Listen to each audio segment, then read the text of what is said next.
tó ẹ káalẹ́ ẹ káàsán ẹ kú ìyẹ́lẹ̀ ta gbogbo bí táfẹ́fẹ́ bá fẹ́ dé mi mú yan ipa ni o. tó a kí gbogbo àwa olùgbọ́ kan ní tá a wà yìí tẹ̀ ń gbọ́ wa lákòókò yìí lórí ètò tá a wà yìí bí a bá wo ilé agbára mo ní àlejò kan nínú ilé ọmọ àràmàǹdà tí ń kọrin àràmàǹbá nìní ọmọ kékeré tí ń kọrin ẹ̀mí kò jẹ́ ìyàlẹ́nu mọ́ pé princess ní olúwa lawal ọmọ ọdún 5 tó ń kọrin yìí wọ́n jẹ́ ìyàlẹ́nu mọ́ ìyàlẹ́nu bẹ̀ ni pé kò sí ẹni tí ọmọ yìí ó lè bá kọrin pọ̀ kọ́mọ́ dàbí pé mò ń fa àgùn jù ẹ jẹ́ ká gbọ́hùn ẹ̀ àjọ wà nínú ilé agbára lọ́sàn-án yìí torí nǹkan kan fẹ́ ṣẹlẹ̀ òun ló fa sábàbí tí mi mú wá sílé agbára hello ìyá wa ẹ sọ̀rọ̀ sókè princess ayé fẹ́ gbọ́ yín ọ̀ya kí lorúkọ yín ẹ sọ̀rọ̀ sókè dáadáa. Orúkọ mi ni Princess Olúwa Lawal. tó orúkọ wọn náà lẹ gbọ́ yìí princess ní olúwa lawal ẹ lè mọ́ lè gbọ́ wọn dáadáa mọ́níjà wọn wà nílé ẹ sà ẹ bá gbóhùn sókè sà. Orúkọ tèmi ni Lawal Michael tí ẹ mọ̀ sí ẹni ọlọ́run ò pa èmi náà ni mo ṣàṣojú tí mo dẹ̀ manage princess ìníolúwa Lawal. bàbá n tó jẹ́ kí n gbé wórí ètò lónìí ni pé mo rí nǹkan kan tẹ́ ẹ̀ ń pò pọ̀ mo rí 3-1 celebration 2022 mo tún wá rí àwo orin kan tẹ́ ẹ̀ pé ní uncommon mercy kí ló bí 3-1 yìí kí ló bí uncommon mercy. ẹ ṣe sà 3-1 celebration ó jẹ́ ayẹyẹ mẹ́ta nínú ẹyọ kan ṣoṣo. Àkọ́kọ́ ni pé princess ìníolúwa Lawal ló fẹ́ ṣe kóríyá ẹ ṣe sà ẹ ṣe mà fún gbogbo tán pè ní award presentation fún gbogbo àwọn tán ti kópa ẹ̀mí ìmoore ó fẹ́ fẹ̀mí ìmoore hàn fún gbogbo àwọn tán ti kópa kan tàbí ìkejì nínú ìrìn àjò iṣẹ́ orin láti ìgbà tí ó ti bẹ̀rẹ̀. Ẹlẹ́ẹ̀kejì ni launching ìfilọ́lẹ̀ àwọn orin tuntun tó ṣẹ̀fẹ̀ ṣe tí a pè ní uncommon mercy eléyìí ní album ẹ̀kẹta ó ti ṣe praise unlimited. láti ọjọ́ orí wo ni ti ń kọjá. láti ọmọ ọdún 4 ló ti bẹ̀rẹ̀. ẹja kò mbẹ ọ̀rọ̀ ọjọ́ mi ni. all right sir. ẹ máa ṣàlàyé. eléyìí uncommon mercy ó jẹ́ àwọn orin tuntun tó ń bọ̀ lọ́nà láàrin tó jẹ́ pé àwọn òǹkọrin àgbà ẹ̀mí 3 sí 4 ló fẹ́ jọ kó pọ̀.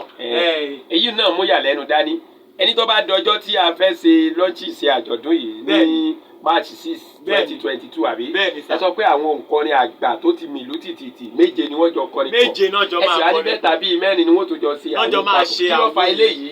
ó jẹ́ nítorí pé gbogbo àwọn èèyàn yìí náà ni wọ́n nífẹ̀ẹ́ sí bá a ṣe ń pàdé wọn lẹ́yọ kọ̀ọ̀kan. Bàbá wa Dr. Lanre Tẹríba tí a pè ní Atóríṣe wọ́n fẹ́ràn ẹ̀ nígbà tí wọ́n bá pàdé ó dà wọ́n fún lówó tọ́jọ́ ṣe. ẹ má sọ yìí lórí àtẹ́gùn. Bàbá wa Lékan Rẹ̀mílẹ́kún wọ́n fẹ́ràn ẹ̀ àti pàdé wọn. Aláyọ̀ Melody singer àpàdé wọn ní CCC Akọ́mọjẹ kódà bàbá dìde wọ́n wá yẹ sí ní bóyá bẹ́ẹ̀ gbogbo wọn mo rí ń bẹ̀ yìí mega 99 sound 67 ṣé gbogbo wọn iná ti ṣe nǹkan kan nù gbèsè ayé princess ní olúwa Lawal. gbogbo wọn pátápátá ni wọ́n ti kó pa nínú ayé rẹ̀ tí wọ́n sì ní. bó o wá ní ètò yìí ó ṣe lọ ibo ni ó ti wáyé. 3-1 celebration ni birthday manager tí ń ṣe jáde náà ló ṣì kẹta so ó máa wáyé ní March 6 ní Amosu Park ní Panṣẹ́kẹ́ tí wọ́n máa ń pè ní skate ground lẹ́yìn Domino Pizza. ìyẹn ní skate ground gangan lábẹ́òkúta bí àbílúwo. lábẹ́òkúta bí ló ti máa wáyé ní Panṣẹ́kẹ́ ní March 6 ni ó máa wáyé. gbogbo àwọn tí ẹni ká mọ̀ retí mẹ́ ṣékèṣe pẹ̀ kàn fi wọ́n sínú. irọ́ a ò fi wọ́n tajà kódà bàbá wa Lanre Tẹríba Atóríṣe agbóṣùbà káre fún wọn torí pé a ti lọ sí ọ́fíìsì wọn tá a ti ṣe àti ọ́díò ni àti fídíò ni tí wọ́n dẹ̀ gbà wá láàyè tí wọ́n bá wa ṣeré kódà bẹ́ẹ̀ ni ọjọ́ ń sọ̀rọ̀ pẹ̀lú ọmọ yìí.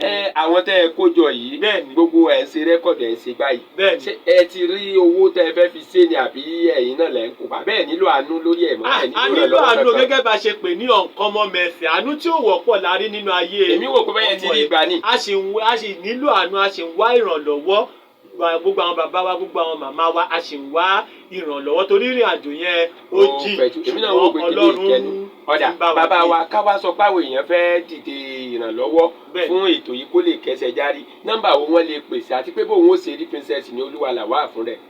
princess ní olúwa Lawal a wà ní number 1 Mike Lawal Academy close behind MRS filling station ní grammar school bíbá ní Abẹ́òkúta. nọ́mbà wo wọ́n wàá pè sí. wọ́n lè gba àṣàkànwọlé nọ́mbà tó máa pè mí sí ni 07062737928. ẹnu yín yá sà ẹ tún pè. ẹ má bínú 07062737928. ṣé nọ́mbà ni tá a bá ti pe nọ́mbà ni a bá princess ní olúwa Lawal sọ̀rọ̀. ẹ máa bá princess ní olúwa Lawal sọ̀rọ̀. èyí tó tún fara pẹ́ bí ìbéèrè tí mo fẹ́ béèrè Bẹ́ẹ̀ni ó sà. ní pé ṣé princess ti ń kọrin lóde àríyá àbí kò tí ì máa dá kọrin àbí nǹkan ṣe káfíjọ́ èèyàn ni. Gẹ́gẹ́ bí mo ṣe sọ fún ilẹ̀ kan ọ̀pọ̀lọpọ̀ àwọn bàbá wa tá a pàdé orí iṣẹ́ ni a ti pàdé pé wọ́n ti jọ kọrin pọ̀ rí. wọ́n ti a ti àyà tèmi sẹ́ wò pé káyà rẹ̀ mọ̀mọ́ jábí sẹ́ bá pa wọ́n pọ̀. irọ́ Wọ́n ti bàbá wa pàdé dáadáa. Lẹ́kan Rẹ̀mílẹ́kún nígbà tán ṣe 20 years remembrance dáàdi wọn princess kọrin Ọba bẹ́ẹ̀ tán. tí gbogbo àwọn bàbá Lọ́ba wa tán. tán wá Esther Ìgbẹ́kẹ̀lé gbogbo wọn Ọ̀dà. náà jọ ń yẹ sí náà jọ ń ẹ ṣeré. wo nítorí ìjọba àkókò àní fà nànà